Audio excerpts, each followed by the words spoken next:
46 ఈ 15 నెలల నా ప్రభుత్వ నియామకాలను చేపట్టింది. డిపార్ట్మెంట్ వైజ్ ప్రతి వివరాలు నేను ఇక్కడ ఈ సభ ముందు పెడుతున్నా అధ్యక్ష.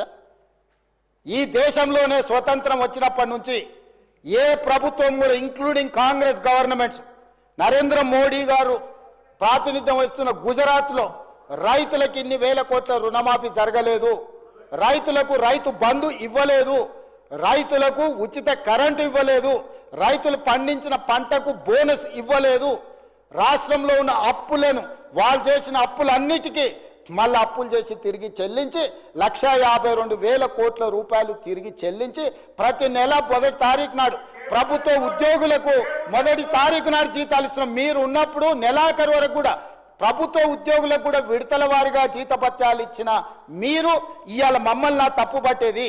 ఇవాళ 57,946 ఉద్యోగాలు మేమిస్తే మీ కుటుంబంలో 2 కారుణ్య నియామకాలు 4 మంత్రులు తీసుకున్న మీరు మాకొచ్చి ఇక్కడ నించొని నీతులు చెప్తారా? మీ నీతులు చెప్తే మేము వినాలా? కాబట్టి ఇప్పటికైనా మీ ఆలోచన విధానాన్ని మార్చుకోండి. మేం కక్ష సాధింపు రాజకీయాలకు పాల్పడడం లేదు. మేం కక్ష అంటూ సాధించడం మొదలు పెడితే మీరెవ్వరు ఇక్కడ ఉండరు. మీరందరు చెర్లపల్లిలో చెంచడుగూడలో ఉండేవాళ్ళు. మీరు ఆనాడు కృష్ణమాదిగని వదలలే, రవిప్రకాష్ని వదలలే, రేవంత్ రెడ్డిని వదలలే, కనిపించిన ఎవరిని వదలలే. ఈ రోజు మీరు వెనుకేసుకొచ్చిన ఎవరైతే జర్నలిస్ట్ అనే ముసుగుదొడికి మీరు పోయి కలిసి వచ్చిండ్రో ఎస్సీ ఎస్టీ కేసు పెట్టి మీరు జైలు వేస్తే ఆ అమ్మాయికి కూడా అడ్వకేట్ని పెట్టి బెయిల్ ఇప్పించింది నేను. ఇవాళ మీరు మీ దగ్గర అక్రమ సంపాదన ఉందని చెప్పి అబద్ధాలు ప్రచారం చేసి ఈ ప్రభుత్వాన్ని బద్నాం చేయాలని నోటికొచ్చింది మాట్లాడితే ఎట్లా అధ్యక్ష? ఇప్పటికైనా 10 సంవత్సరాలు మీరు చేసిన అప్పులకు తప్పులకు తెలంగాణ రాష్ట్రం శిక్ష అనుభవిస్తుంది. ఈరోజు తెలంగాణ రాష్ట్రానికి ఉన్న అప్పు మీరు చెప్పినట్టు మేము ఒకవేళ 1,88,000 కోట్ల అప్పు చేసి ఉంటే 1,58,000 కోట్ల అప్పే మేము చేసి ఉంటే ఈ అప్పు ఈరోజు 8 లక్షల పై కోట్లుగా ఉండేది. కానీ ఈరోజు తెలంగాణ రాష్ట్రానికి ఉన్న అప్పు 1/28/2/2025 నాటికి 7,38,707 కోట్లు మాత్రమే అప్పు ఉన్నది. ఇదేం తక్కువ కాదు. ఇవన్నీ మీరు ఇచ్చిపోయిన వారసత్వం. వారి ఆస్తులు సృష్టించడం అంటారు. ఏం సృష్టించారు అధ్యక్ష? ఒక్కటి చెప్పు. కాళేశ్వరం. మా వెంకటరెడ్డి గారు చెప్పారు అది కూలేశ్వరం అని. 3 ఏళ్లలో 1,02,000 కోట్లు కాంట్రాక్టర్లకు పే చేశారు. మొదటి 5 సంవత్సరాలు ఒక ఆయన మంత్రి, 5 సంవత్సరాలు ఇంకొక ఆయన మంత్రి. ఆ శాఖకు ఇద్దరు కలిసి పోటీలు పడి మొత్తం వాళ్ళే ఇంజనీరు, సైంటిస్టు, డాక్టరు, లాయరు. ఒకటి గోవింద సినిమా ఉంటుంది, వాళ్ళ ఇంటి నిండా ఫోటోలు ఉంటాయి. డాక్టర్గా, లాయర్గా, ఇంజనీర్గా, సైంటిస్ట్గా. నిజంగానే అమ్మాయి పెళ్లి చూపులకు వచ్చి అవన్నీ చూసి ఇవన్నీ చదువుకుంటాం పెళ్లి చేసుకుంటుంది. తర్వాత చూస్తామని గోనమాలు కూడా రావు, ఇడిచిపెట్టి పోతా అంటది. ఇంకా పెద్దలందరూ కూర్చొని పంచాయతీ తెస్తారు. అట్లా కాదురా నాయన, పెళ్ళి అయితే ఎట్లో గట్లా సంసారం చేయి, ఇట్లా కాదు కుదరదు, వాడికి ఫోటోలు దిగ పిచ్చి ఉన్నది, ఇవన్నీ పిచ్చి పనులు చేస్తుంటాడు, కాకపోతే మనిషి మంచోడే అని.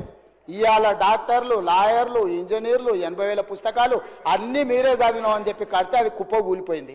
దాంట్లో నీళ్లు నింపండి అంటుండు. నీళ్లు నింపితే కొట్టుకపోతుందని ఎన్డీఎస్ఏ చెప్తుంది.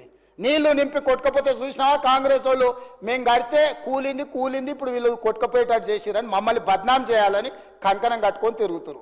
5 మంది రిటైర్డ్ చీఫ్ ఇంజనీర్లతో వాళ్ళే కమిటీ వేసారు కూలేశ్వరాన్ని ఎక్కడ కట్టాలని. ఈడ కడితే గ్యారెంటీగా కూలిపోతుంది, ఇది మాత్రం వద్దని వాళ్ళు వేసుకున్న రిటైర్డ్ తెలంగాణ ఇంజనీర్లు నివేదిక ఇచ్చారు. తుమ్మిడేటి దగ్గరనే కట్టండి, తర్వాత ప్రత్యామ్నాయాల కింద ఒకవేళ మీరు మేడిగడ్డ దగ్గర కట్టిరాలంటే ఇది కుప్ప కూలుతుందని వాళ్ళు తెలంగాణ వచ్చిన తర్వాత విఘ్నత కలిగిన తెలంగాణ రిటైర్డ్ చీఫ్ ఇంజనీర్లు 5 మందితో వాళ్ళు కమిటీ వేస్తే కమిటీ స్పష్టమైన నివేదిక ఇచ్చింది అధ్యక్ష అక్కడ కట్టొద్దని. కానీ భరితగింపుతోనే అక్కడ కడితే అది కూలిపోయింది. ప్రజల క్షమాపణ చెప్పి తప్పు జరిగింది ఏం చేద్దామని అడగకుండా ఇంకా బుకాయించే పని. అంతకుముందు ఏ ఊర్లో ఏది వండని, 7 జొన్నలు వండని, ఆమ్దాలు వండని, కొడంగల్ల కందులు వండని, తాండూరులో ఏదన్నా వండని, కాళేశ్వరం నీళ్లతోనే అని. సూర్యాపేటలో ఏదన్నా వండితే అదే అంటారు, ఈడైతే అదే. కాళేశ్వరంతో మొత్తం ప్యాడిన్ ప్రపంచానికే ఒడ్లలో ఆదర్శమని. అధ్యక్ష కాళేశ్వరం కూలిపోయిన తర్వాత మొన్న జరిగిన వానాకాలంలో 1,56,00,000 మెట్రిక్ టన్నుల ఒడ్లు పండించినము.